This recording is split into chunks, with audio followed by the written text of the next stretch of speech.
It was in September of 1194, during the reign of King Richard the Lionheart, that a simple unnamed writ was issued across the realm dealing with crown pleas or any legal cases which directly involved the crown at the level of the county. Article 20 of this writ specifically ordered that, in every county 3 knights and 1 clerk are to be elected as keepers of the pleas to the crown.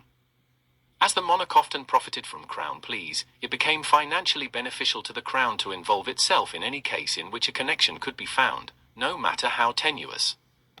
And, as King Richard met his end in 1199, his successor, the infamous King John Lackland, found it a useful tool in funding his ever-constant conflicts with his own barons. And as a result, from this single writ issued at the end of the 12th century, the coroner as an kingdom-wide office but located at the county level came into existence. However, the original writ seemed to be somewhat vague about the specific duties these 3 knights and 1 clerk would perform, except to be keepers of the pleas to the crown. But what exactly were considered to be pleas to the crown at the beginning of the 13th century? That too is vague, but what is known is that by the middle of the century, the duties of the coroner were much more clear.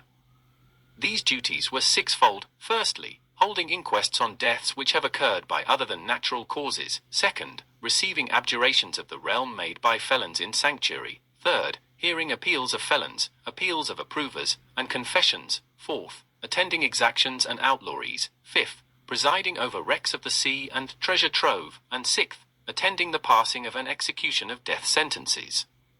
So how did a person become a coroner? There were 2 ways to be elected to the office, either before the royal justices, or by writs de coronator elegendo, which provided for the election of coroners in the county court. Those eligible to cast votes for the coroner were the knights of the shire along with all the freeholders in the county. Writs de coronator elegendo originated in the king's chancery and were issued to the local sheriff. These writs simply named the coroner to be replaced, stated briefly why he was to be replaced, and ordered the sheriff to see that a suitable replacement was elected. The newly elected coroner then kept the office until he died or was found to be unqualified. Learn more in the book The Medieval Coroner, a brief examination by Robert D. Flynn, now available in paperback on Amazon. It is well researched and easily readable and makes a great gift for anyone interested in medieval history. Buy it now on Amazon.